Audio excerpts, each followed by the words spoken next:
جا کر کے کبھی حال دریافت نہیں کرتا. اور اللہ کے محبوب علیہ السلام نے کتنا سونا ہمیں مذہب عطا فرمایا, کتنی پولائٹ ہمیں زندگی عطا فرمائی. جب اللہ کے محبوب علیہ السلام کے چچا حضرت عباس ابھی حضرت نہیں بنے تھے, ابھی مسلمان نہیں ہوئے تھے, کفر کی حالت میں تھے, جب مسجد نبوی کے اندر صحابہ نے انہیں رسیوں کے ساتھ باندھ دیا اور رسیاں ذرا ٹائٹ ہو گئی, رات گزر گئی, صبح کی نماز میرے محبوب علیہ السلام نے پڑھائی, سلام پھیرا تو اللہ کے محبوب کی آنکھوں سے آنسو جاری تھے. سرکار فرمانے لگے میرے صحابہ مجھ سے فدیہ لے لو چچا کا, میرے چچا کو آزاد کر دو. چچا کے کرانے کی آواز نے مجھ محمد کو پوری رات سونے نہیں دیا.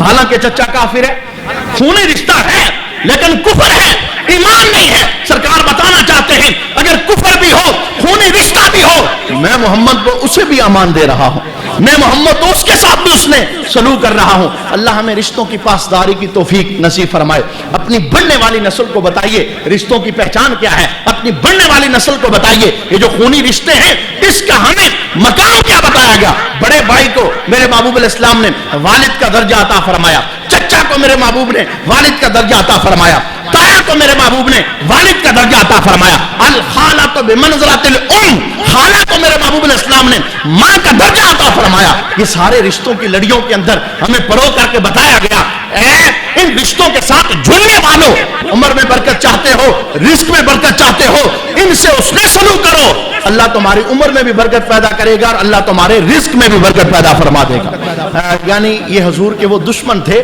جنہوں نے دشمنی کے اندر کوئی کسر نہیں چھوڑی تھی. اب زور کی نماز کا ویلا ہو گیا, 25 رمضان تک یہ بات پہنچ گئی. اللہ کے محبوب علیہ الصلوۃ والسلام کا یہ جو دورانیہ تھا مکہ شریف کے اندر آہستہ آہستہ سمٹنے لگا. میرے محبوب علیہ الصلوۃ والسلام نے آج پہلے دن زور کی نماز کے اندر حکم کیا دیا, فرمایا بلال آج کعبے کی چھت پہ چڑھ کے اذان پڑھ. ہمیشہ اذانیں کعبے کے نیچے ہوا کرتی تھی اور ہمیشہ اللہ کے محبوب علیہ الصلوۃ والسلام مکہ میں رہے, جہاں بھی رہے اذانیں دیتے تھے, لیکن کعبے کی چھت پہ نہیں. آج چونکہ فاتح بن کے آئے تھے اور 10,000 کا لشکر ساتھ تھا, یہ نہیں کہا ابو بکر آپ چڑھ جاؤ, یہ نہیں کہا عمر آپ چڑھ جاؤ, یہ نہیں کہا عثمان آپ چڑھ جاؤ, یہ نہیں کہا سعد آپ چڑھ جاؤ, نہیں, فرمایا بلال آج کعبے کی چھت پہ کھڑا ہو جاؤ. ابو سفیان تھا اور 2 اور بندے تھے جو سین کے اندر بیٹھے ہوئے تھے. ان 2 بندوں نے کہا یہ محمد کو کیا ہو گیا, انہیں یہ کالا بندہ ہی ملا تھا جو انہوں نے کعبے کی چھت پہ چڑھا دیا اذان پڑھنے کے لیے. تو ابو سفیان چپ ہو گیا, کہنے لگا میں تو کچھ نہیں بولوں گا, مجھے پتا ہے میرے پاس جو روڑے پڑے ہیں نا یہ روڑے بھی محمد کو جا کے بتا دیں گے. تمہیں ابھی خبر نہیں, تم نئے ہو, مجھے پتا ہے کئی بار ان کے ساتھ میرا آمنا سامنا ہوا ہے, میں کچھ نہیں کہوں گا, میرے پاس پڑے ہوئے ٹینکر بھی محمد عربی صلی اللہ علیہ وسلم کو خبر دے دیں گے. ابھی یہی باتیں ہو رہی تھی, میرے محبوب تشریف فرما ہوئے, فرمایا تو یہ کہہ رہا تھا, تو یہ کہہ رہا تھا. ابو سفیان بول پڑا, حضور میں نے تو کچھ نہیں کہا, میں تو چپ ہو گیا تھا, مجھے پتا تھا یہ کنکر بھی آپ کو خبر دے دیں گے. میرے محبوب علیہ السلام نے فرمایا میرے بلال کے کالے رنگ کو نہ دیکھو, ذرا اس کے دل کو دیکھو, میرے ساتھ مخلص کتنا ہے. اور میں یہاں پر یہ بھی جملہ عرض کرنا چاہتا ہوں, قومیت بندے کو اونچا نہیں کرتی, قوم بندے کو اونچا نہیں کرتی, تقوی بندے کو اونچا کرتا ہے, پرہیزگاری بندے کو اونچا کرتی ہے, رسول اللہ کے ساتھ محبت بندے کو اونچا کرتی ہے. یہ قومیں تو فقط تعارف کے لیے ہوتی ہیں, نہ کوئی چودھری اونچا ہے, نہ کوئی ملک اونچا ہے, نہ کوئی راجا اونچا ہے, یہ صرف تعارف ہے. اونچا وہی ہوتا ہے جو رب کے دربار میں اونچا ہوتا ہے. وہ بے شک کسی کوٹھی میں رہنے والا ہو, بے شک کسی جنگل میں رہنے والا ہو, بے شک کسی کٹیا میں رہنے والا ہو, جب کوئی رب کے ساتھ مخلص ہو جاتا ہے, جب کوئی رسول کے ساتھ مخلص ہو جاتا ہے, پھر اسے اللہ اتنی عزت عطا فرماتا ہے, زمانہ نیچے ہوتا ہے اور اللہ اسے کعبے کے چھت پہ کھڑا کر دیتا ہے. یعنی حضرت بلال کی سیرت سے, اور یہ وہ بلال ہیں جن کی خاطر میرے محبوب کے کتنی مرتبہ آنسو نکلے, کتنی مرتبہ حضور رو پڑے. ایک مرتبہ سرکار کی بارگاہ میں حاضر ہوئے, کہنے لگے یا رسول اللہ صلی اللہ علیہ وسلم آج فلاں آپ کے غلام نے مجھے تانا لگایا. حضور نے کہا اس نے کیا کہا؟ یا رسول اللہ آج اس نے مجھے یہ کہا ہے کالی ماں کا بیٹا. اللہ کے محبوب علیہ السلام کی آنکھوں سے آنسو نکل گئے. سرکار نے جلال میں آ کے جملہ کیا بولا, فرمایا بلال جا کے اسے میرا پیغام بتا کہ میں محمد نے جن عورتوں کا دودھ پیا ہے ان میں سے ایک عورت کالے رنگ کی تھی, جو تانا اس نے تجھے لگایا ہے جا کے اسے کہہ کہ وہی تانا مجھ محمد کو لگا. حضرت بلال چلے گئے. جب اسے پیغام ملا نا, روتا ہوا حضور کے قدموں میں حاضر, کہنے لگا حضور مجھ سے غلطی ہو گئی, سرکار بتانے آئے تھے چہرے دیکھ کر کے، قومیں دیکھ کر کے کسی کو ذلت کی نگاہ سے نہ دیکھا کرو. چہروں کی وجہ سے پہچان نہیں ہوتی، پہچان تقویٰ کی وجہ سے ہوتی ہے، پرہیزگاری کی وجہ سے ہوتی ہے. جو رب کے دربار کے اندر جتنا پہنچا ہوتا ہے اتنا ہی عزت والا ہوتا ہے، اتنا ہی تکریم والا ہوتا ہے، اور جو رب کے دربار سے جتنا دور ہوتا ہے اتنا ہی ذلیل ہوتا ہے اور اتنا ہی ذلت والا ہوتا ہے. اللہ ہمیں رسول اللہ صلی اللہ علیہ وسلم کی ان مبارک اداؤں کو سمجھنے کی توفیق نصیب فرمائے. اور جس اخلاق کا حضور نے مظاہرہ کیا، میں کہتا ہوں دور نہ جائیے. میں آپ کو یہ نہیں کہتا شہر کے سامنے آ جاؤ اپنے اخلاق کا مظاہرہ کرو، ملک کے سامنے آ جاؤ اپنے اخلاق کا مظاہرہ کرو. میں آپ کو یہ کہتا ہوں حضور کے اس فتح مکہ کے موقع پر دیے گئے اخلاق کو اپنے گھروں میں نافذ کر لو. چھوٹی سی بات پر بیوی کو تھپڑ مارنا نہ شروع کر دیا کرو، چھوٹی سی بات پر ڈنڈا ہاتھ میں نہ اٹھا لیا کرو.